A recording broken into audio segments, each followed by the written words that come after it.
Está começando mais um programa, Momentos Espirituais, produzido pela equipe de comunicação do Centro Espírita Paulo de Tarso, Vinhedo.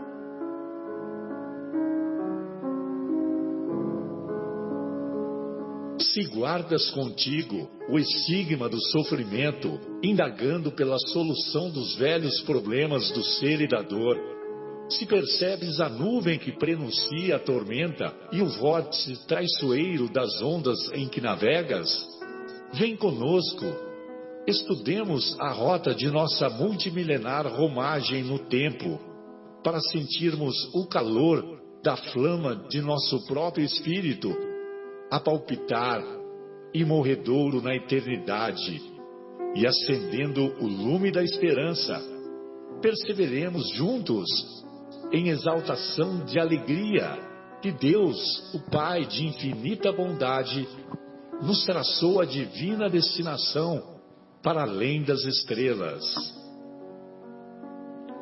Boa noite, amigos ouvintes.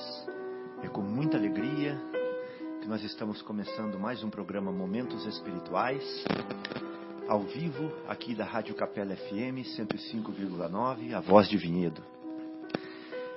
Nós estamos na cidade de Vinhedo e nós trabalhamos, somos colaboradores no Centro Espírita Paulo de Tarso, especificamente nessa tarefa do Departamento de Comunicação.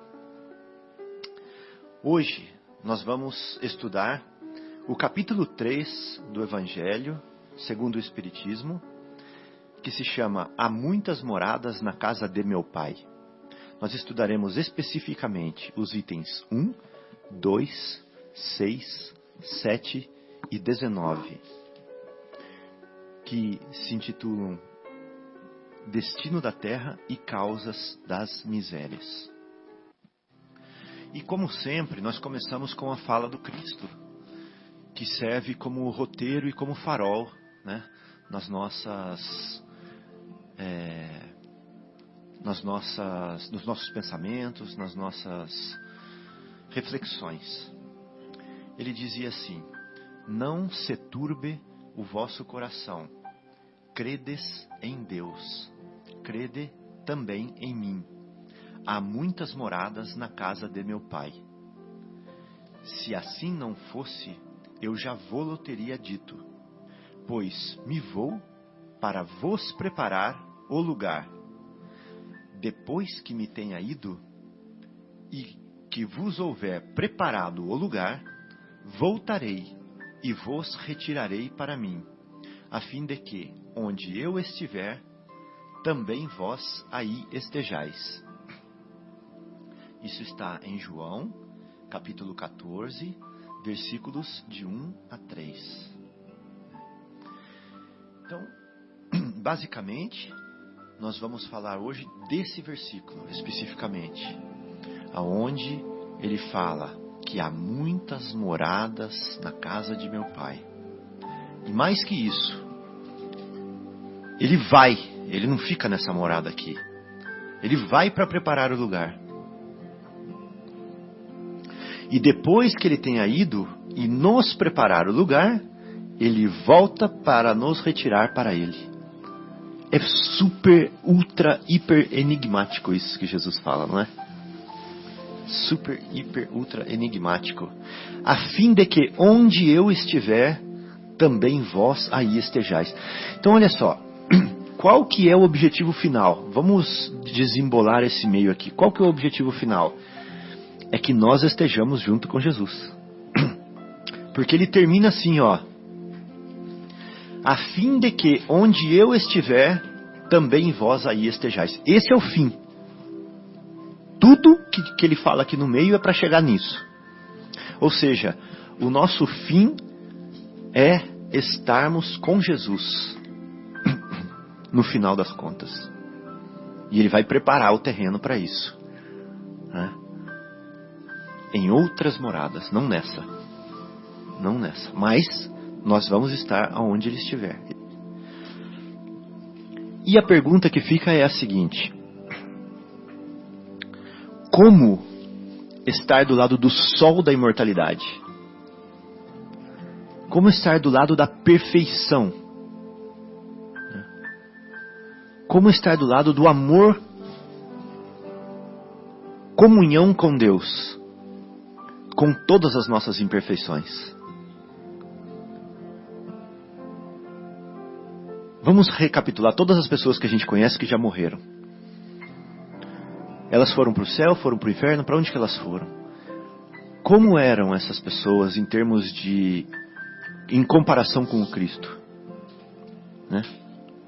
Elas eram exemplos de amor, eram exemplos de perdão, eram exemplos de dedicação, de caridade, honestidade, doçura, brandura, honradez, resignação. Elas eram assim já? Como conviver com o sol da imortalidade? Como conviver com o Deus encarnado, vamos dizer assim, né? Habitar com Ele, como?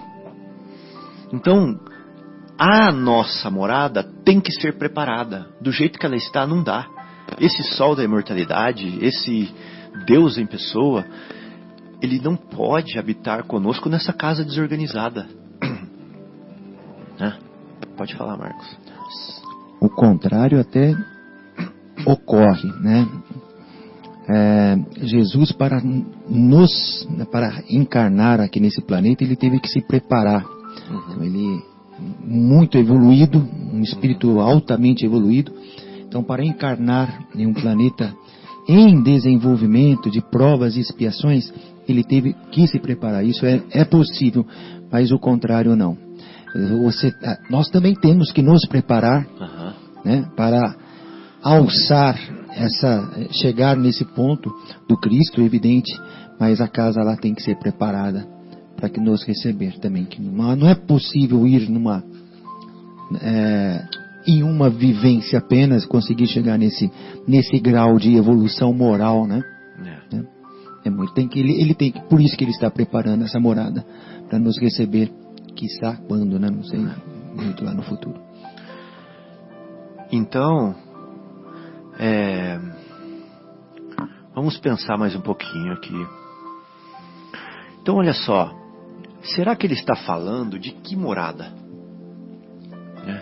O que ele precisa preparar? Será que são os aspectos exteriores da nossa vida que ele tem que preparar?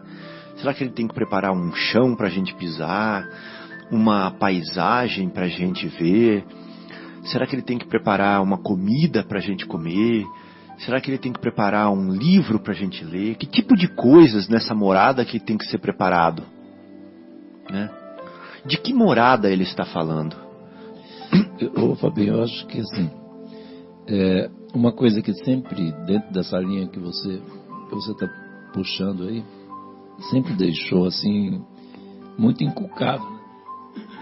Os que tiveram a oportunidade de conviver com Cristo, né? E ele disse assim, né? Quer dizer, que tudo que ele faz a gente podia fazer, né? Que nós éramos deuses, né?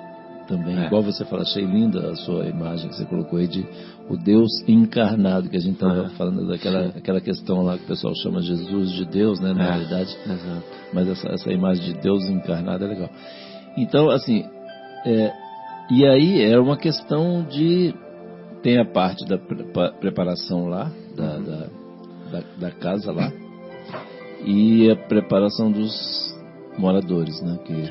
Então, é muito consolador todas as passagens do Cristo, ele traz muito consolo, muito conforto pra gente, né? Então, é uma questão da gente estar nesse processo de se preparar para ir para aquela casa. Então, eu estava só analisando isso aí que você está falando da morada e também pensando na questão dos moradores aqui. Excelente, João, excelente, como sempre. Então, analisando o que pode ser essa morada aí, nós vamos devagarzinho concluindo que ela não pode ser nada exterior. Né? Porque o exterior, ele é mutável mesmo. A natureza está em transformação constante. Tudo se transforma, né? Falou Lavoisier. Então,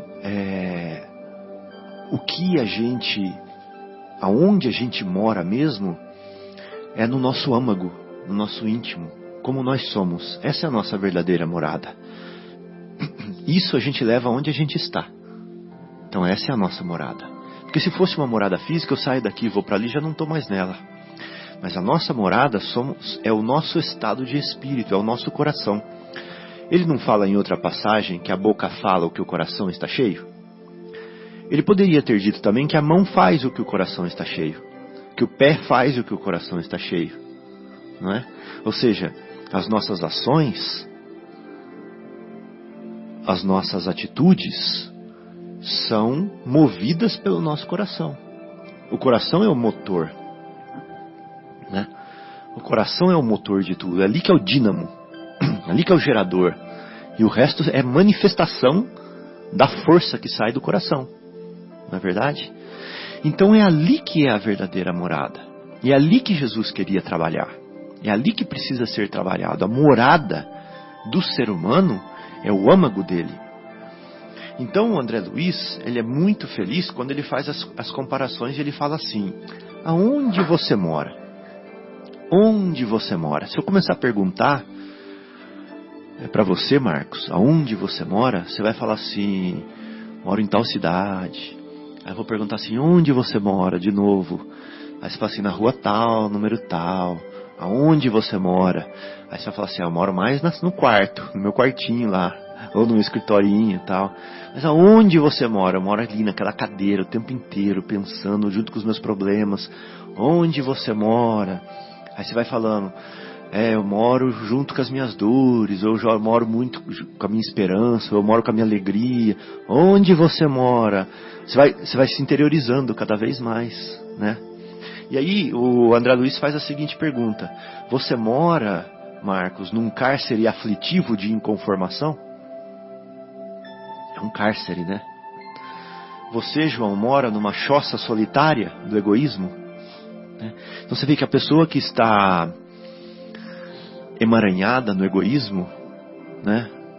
Ela mora numa choça solitária, porque é só para ela, o mundo é dela, fechou a cerca, né? Não tem outra coisa fora, é tudo para ela ali, naquele mundinho fechado, né? Ela não vê fora, é uma choça solitária, né?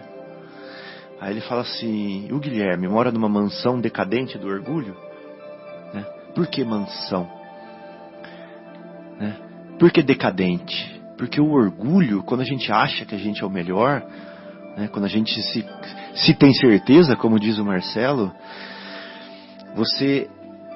é como se você se visse dentro dessa mansão, só que ela é decadente, porque ela não se sustenta, ela desmorona, porque você não é tudo isso que você pensa, né?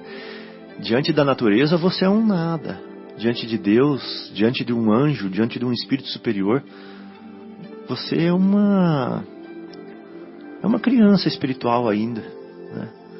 Então você vai ter decepções com o seu orgulho e vai quebrar a cara e vai quebrar pedaço da sua mansão, né? Por isso que ela é decadente. Ou você, amigo telespectador, vive numa vivenda alegre da caridade. Ele não falou mansão aqui ele falou vivenda, né? Porque quando você está na caridade, qualquer vivendinha é uma vivenda feliz, uma vivenda alegre. Ou na fortaleza inquebrantável da fé. Olha que legal, muito forte, né, essa mensagem. Ou no recanto de paz e perdão. Então qual é a sua morada? Qual é a nossa morada? Essa que é a grande questão. Essa que é a verdadeira morada, né? E espíritos afins se aglutinam, se aglomeram, né? Eu tenho muita afinidade com o Guilherme, com o Marcos, com o João, com os outros amigos do programa de rádio, por isso que nós estamos juntos trabalhando, né? E a gente se encontrou, né? Nessa cidade grande, relativamente grande, né? E a gente se encontrou e a gente permanece juntos, aí a gente se encontra para fazer esse trabalho, né? Então, a gente vive numa vilinha, né? Os nossos corações estão numa vilinha aí, juntos.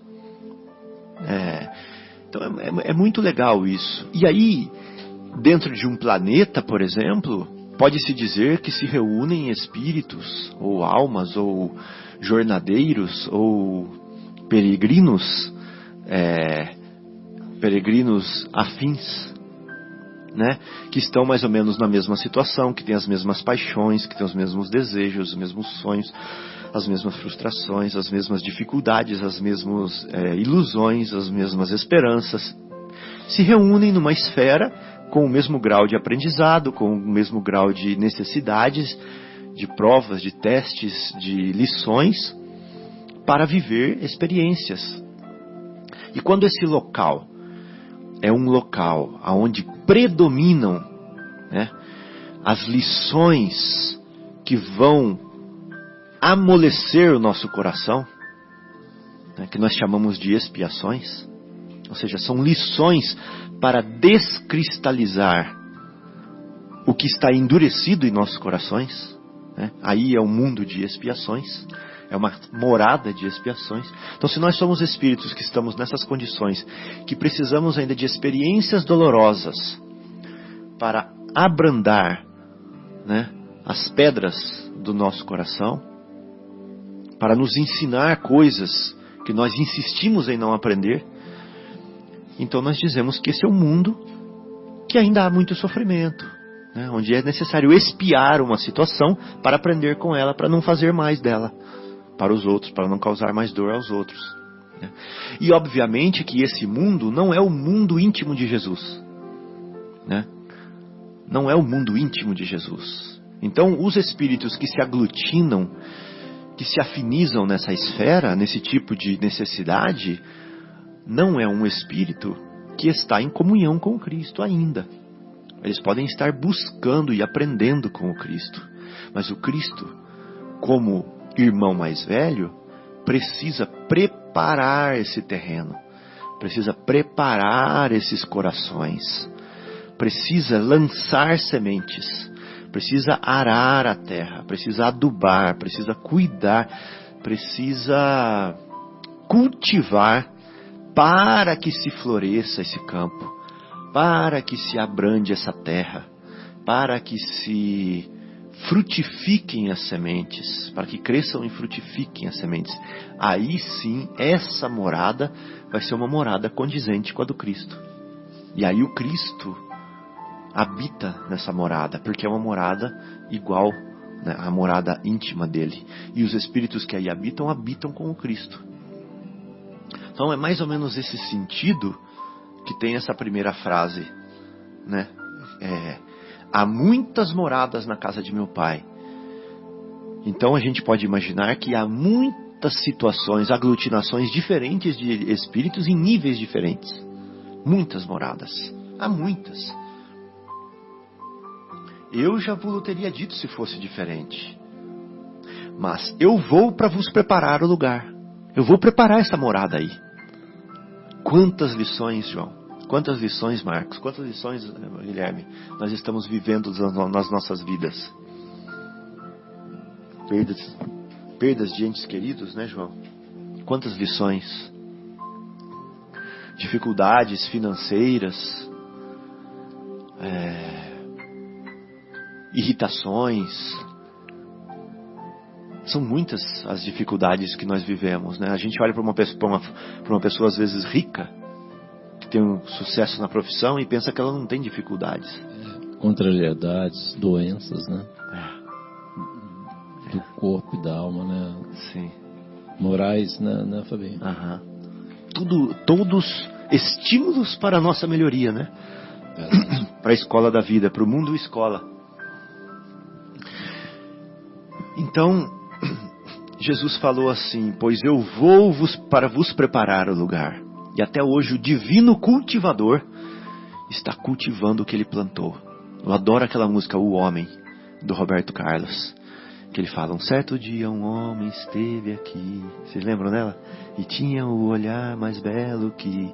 Não reparem cantando não, mas reparem na letra. Já existiu. Essa música é muito linda. E ele mostra Jesus plantando para depois ver a colheita, né? E quando estiver colhendo e estiver em flores, em frutos, é a hora da morada transformada, né? Que ele fala: eu vou para vos preparar o lugar. Depois que me tenha ido, que vos houver preparado o lugar, voltarei. Ou seja, eu encontrarei de novo com vocês. e retirarei para mim. Os retirarei para mim. Ou seja, aí eu posso habitar com vocês. Vocês podem habitar comigo. O seu lugar, o seu coração, o seu íntimo, o seu âmago já está preparado. Da sua boca só sai luz. Das suas mãos só saem obras caridosas. Né? Lindo, né, João? Maravilhoso. Voltarei e vos retirarei para mim, a fim de que onde eu estiver, também vós aí estejais. Ou seja, trabalharemos juntos, viveremos juntos, estaremos em comunhão.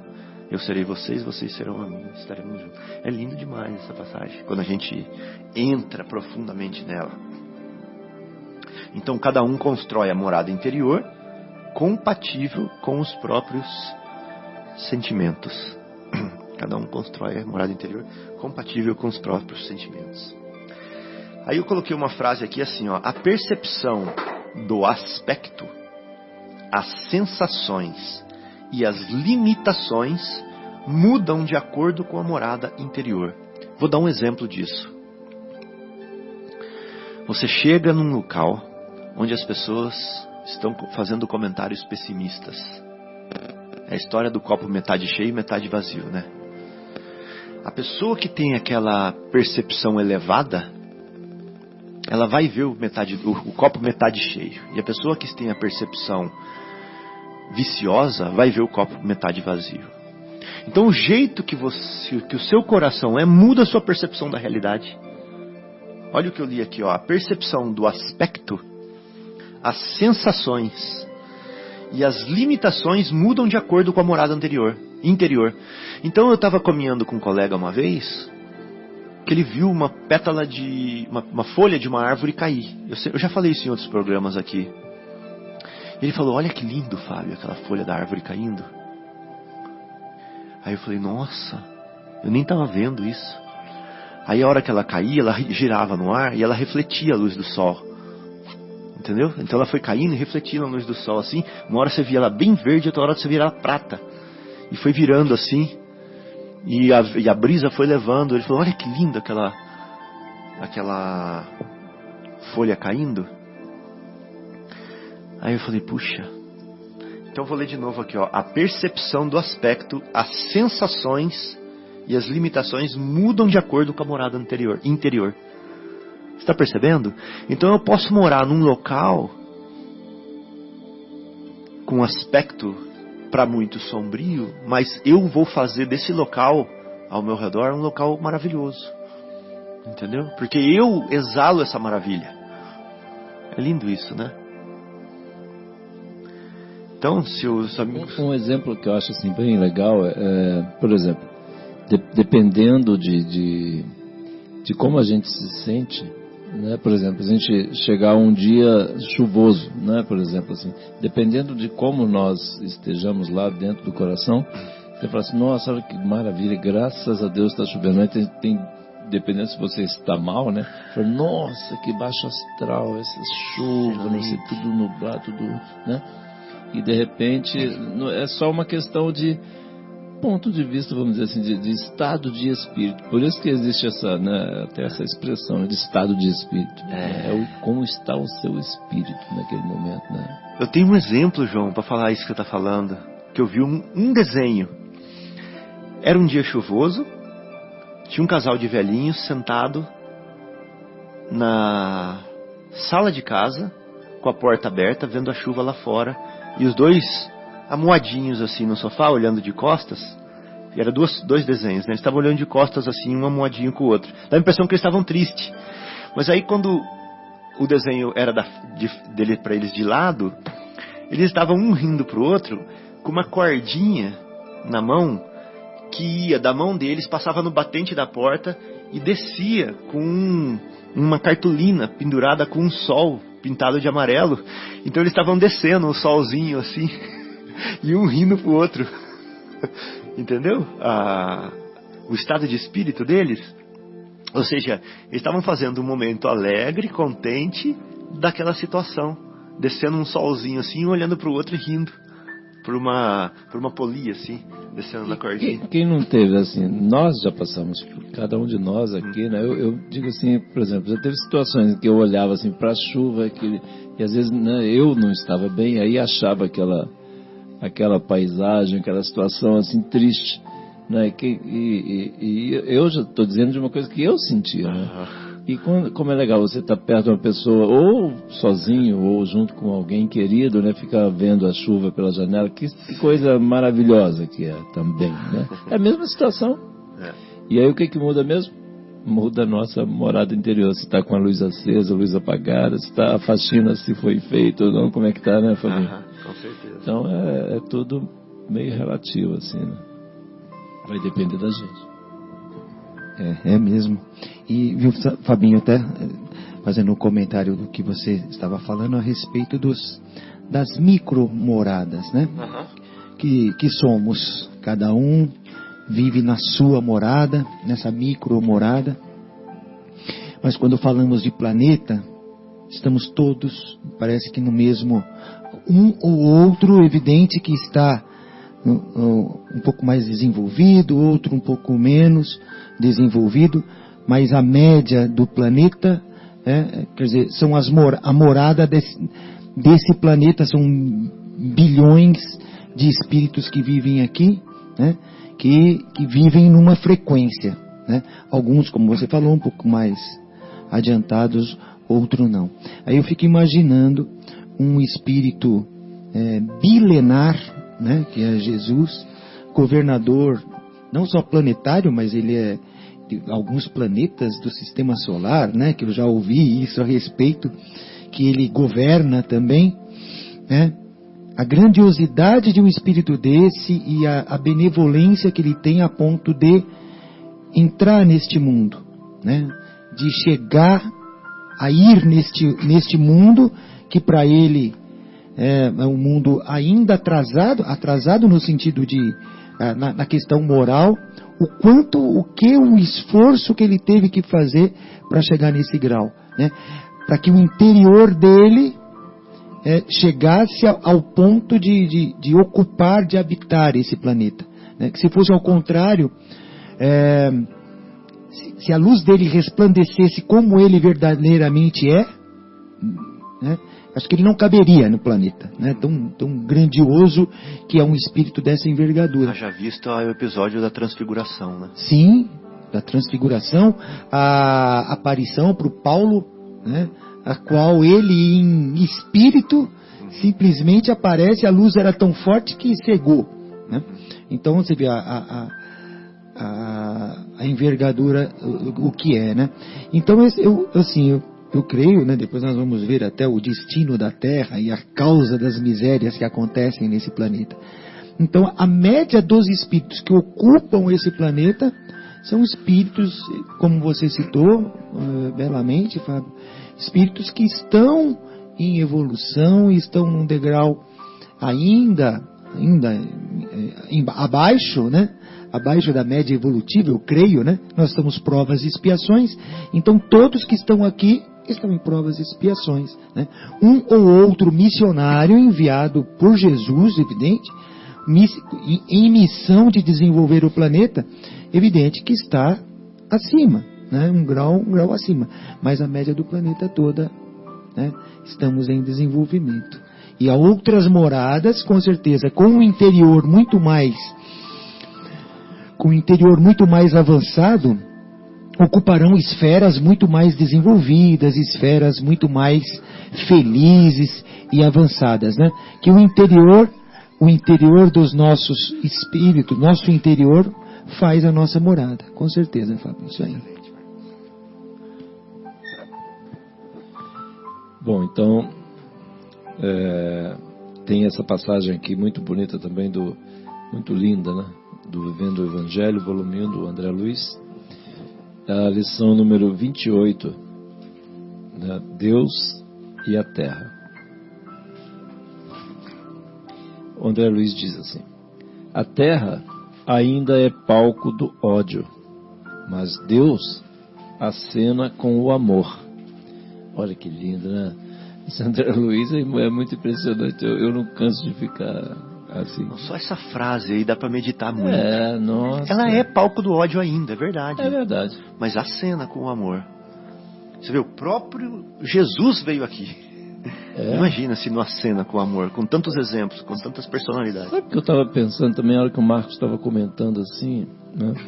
Realmente, né, quer dizer, existe, muito claramente, a gente sabe, é só, né, abrir os olhos e ver a televisão, ou sair na rua, enfim, né, para ver a quantidade de coisas ruins que ainda acontecem por aí, né.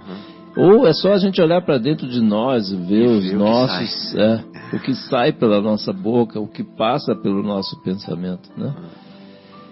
Mas assim, Jesus falou que nenhuma das ovelhas ia se perder, né?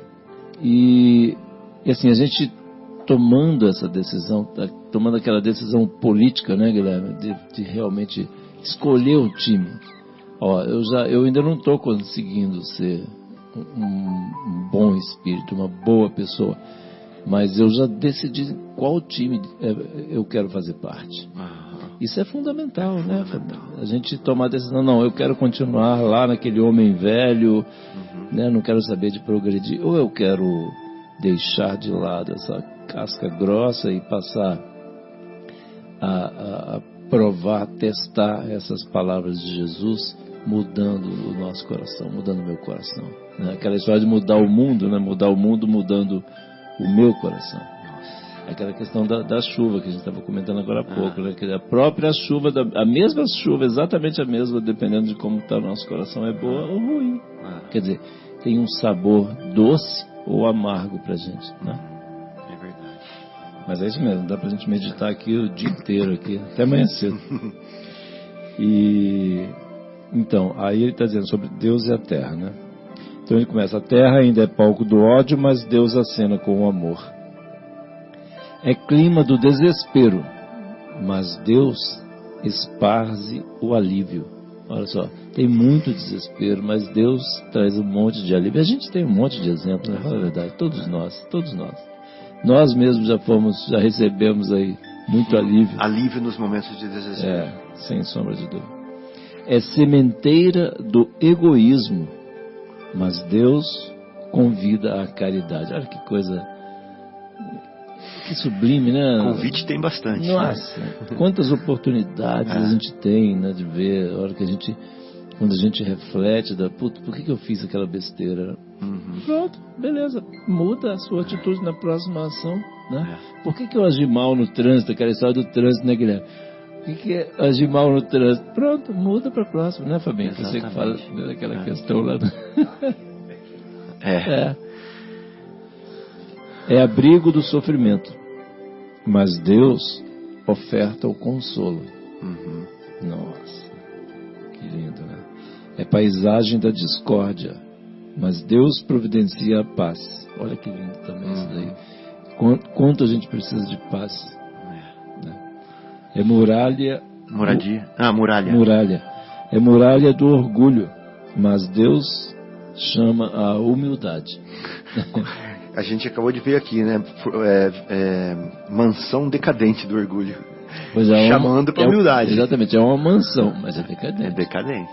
Está chamando para humildade. A boa é aquela vivenda lá, né? Feliz. É abismo dos vícios, mas Deus estimula a virtude. Só lembrando, o título da lição é Deus e a Terra. Que coisa, né? Nossa, maravilhoso. É uma poesia isso aí. É impressionante, muito impressionante. Abismo dos vícios, mas Deus estimula a virtude. Ou seja, é Deus transformando a terra, né? Sempre, né? Sempre. Ou seja, Jesus trabalhando como o emissário de Deus. Exatamente. Em comunhão com Deus, trabalhando, ou seja, cultivando a terra para melhorar. Exatamente, cultivando o coração dos homens, né? Igual você comentou. Diz também que a terra é vulcão da violência, mas Deus semeia a brandura.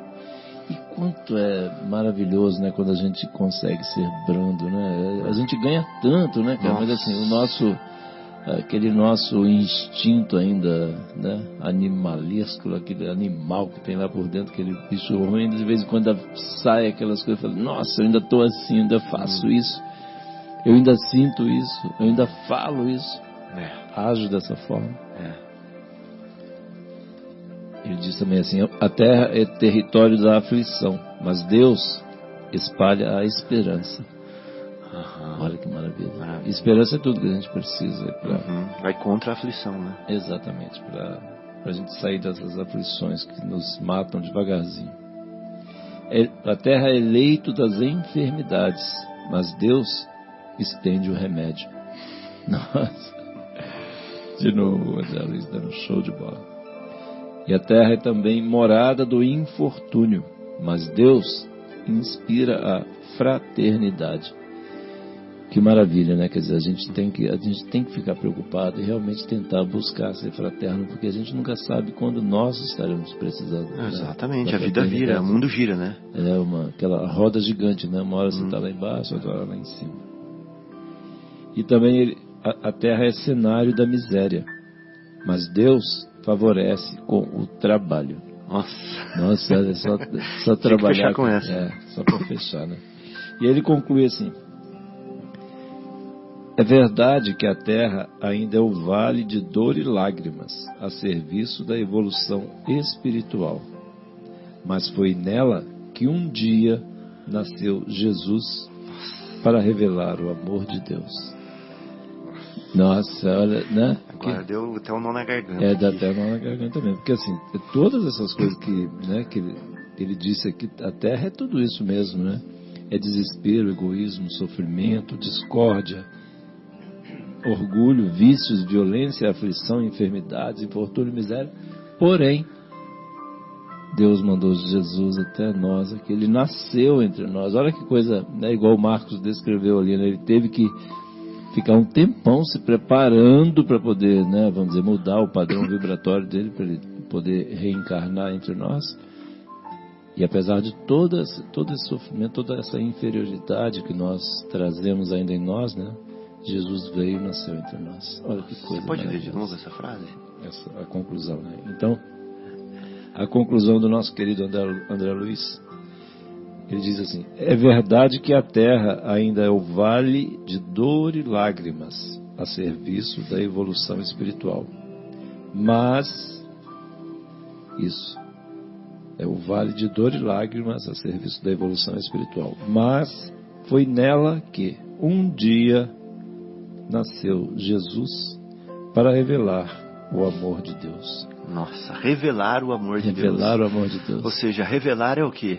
Tirar o véu. Tirar o véu. De sobre. Exatamente. Porque até então nós éramos casca de elefante, né? Nós não percebíamos sutilezas. Nada.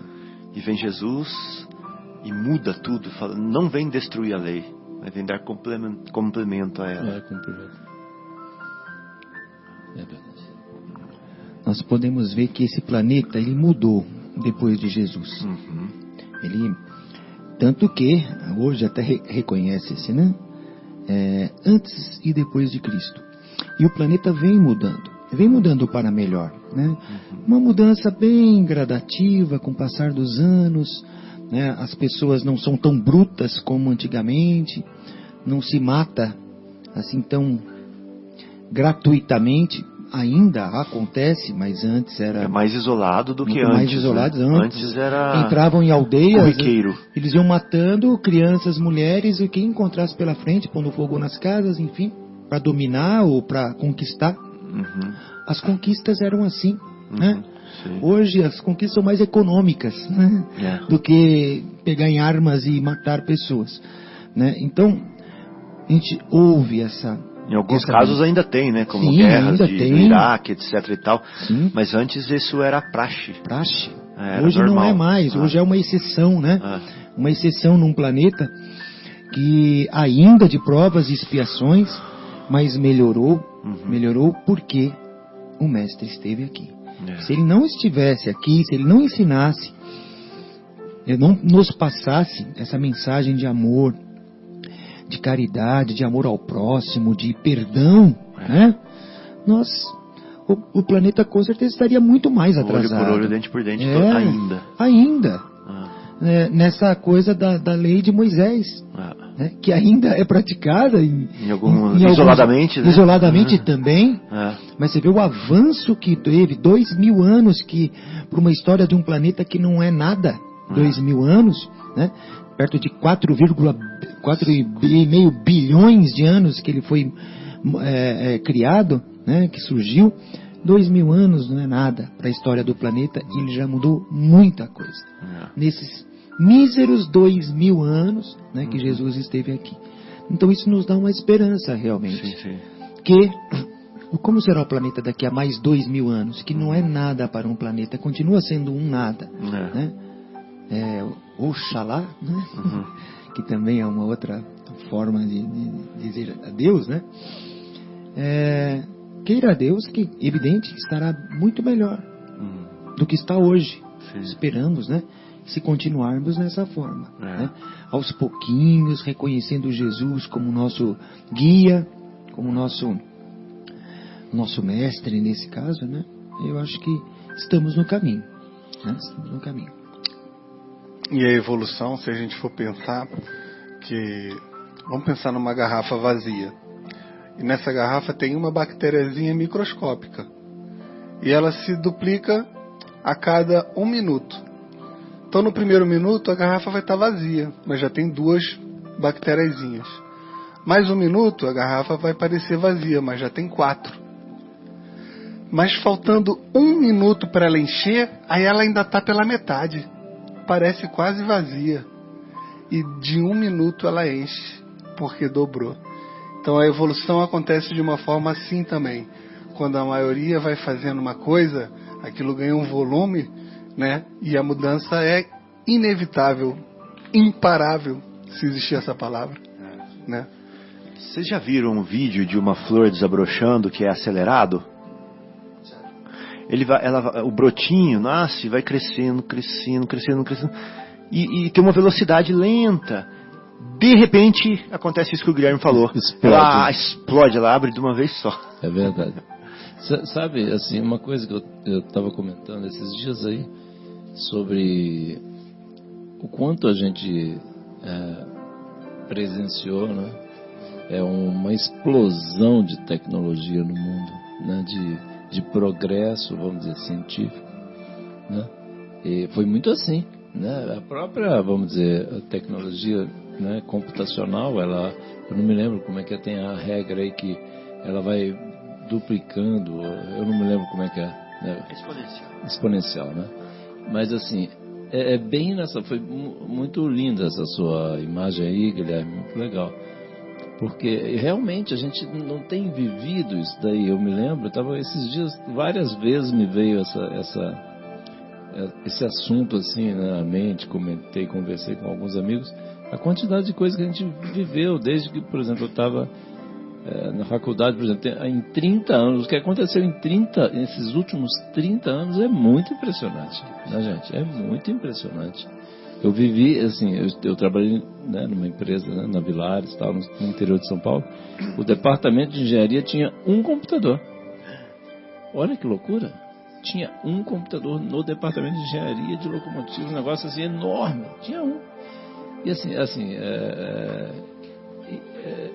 é inacreditável, né? Hoje cada um tem o seu. E isso, quer dizer, tem menos de 30 anos, quer dizer, sabe? Hoje cada um tem mais de um. Mais de um. Né? Quer dizer, cada um exatamente, cada um telefone desse, né, é um computador, né? Então é muito impressionante. E aí a gente traz isso para a questão da evolução. Por isso que a gente precisa, igual ontem estava lendo uma mensagem, né, do Pão Nosso também do Emmanuel, ele falando sobre a questão da fé, né? Nós precisamos ter fé, né? Um coração sem fé é um coração vazio, né? Um espírito que não tem fé é um espírito. Se nós passarmos essa nossa vida aqui só nos ligando às coisas negativas, né? Nós vamos ficar como flores mortas, tá? Usando a imagem da flor que você usou aí agora. Se nós buscarmos, se nós acreditarmos, né? Os espíritos sempre nos dizem isso, sempre nos puxam para que nós acreditemos, para que tenhamos fé. Porque Jesus falou assim, foi a tua fé, que nessa mensagem ele diz assim, Foi a tua fé que te salvou, que te curou, né? Ele não fala que foi, tem a ajuda dos amigos, a ajuda do próprio Cristo, mas quem curou mesmo foi a fé própria, a fé da pessoa. Então, assim, nós precisamos crer, né, ter essa fé, né, e acreditar. Isso vai acontecer. Essa transformação que nós estamos falando aqui, que diz o capítulo, que os Espíritos nos dizem claramente, Jesus nos falou claramente, né, e aí depende de quem mesmo? De nós. Só depende de nós. Não é ótimo quantas coisas. Eu acho excelente assim. A gente fica reclamando quando depende. Dependo disso, dependo daquilo. Aí realmente é difícil. A gente tá quando a coisa não depende da gente. Mas quando está nas nossas mãos, né? Não é ótimo. Não é a melhor das situações. Porque só na Copa do Mundo você fica dependendo de outro time. Pois é. Né? Usando bem desse momento que a gente está vivendo aí de Copa, se a pessoa ficar na mão do... E se o outro time resolve não cooperar, pronto, você está fora, né? E assim, e aí a hora que depende da gente, vamos fazer, então vamos abraçar essa causa, vamos trazer essa fé e vamos nos curar, né? Porque Jesus só quer que a gente seja feliz, né, Fabinho? Não é isso? Mas foi realmente marcante a vinda dele nesse sentido, porque trouxe muitos ensinamentos. E até, só para complementar, né, se a gente voltar 2000 anos antes de Cristo, até a chegada do Cristo, o que mudou no planeta, né? Historicamente, que nós sabemos, através da história, não houve avanço praticamente nenhum, moral, provavelmente. Houve um avanço... Houve uma preparação. Uma preparação. Quando até Edgar Armand, né, escreveu aquele belíssimo livro, Os Exilados de Capela, o planeta deu um salto, né, na parte de inteligência, de desenvolvimento, quando, até na moral também, evidente, quando esses capelinos vieram ao planeta, né, para nos ajudar nesse sentido na nossa evolução. Mas se nós puxarmos de 2000 anos antes de Cristo até a chegada do Cristo e a marcante chegada do Cristo 2000 anos depois, nós vimos que é muito. De pouco se caminhou nos 2000 anos até ele, dele para cá se caminhou muito, né? Muito.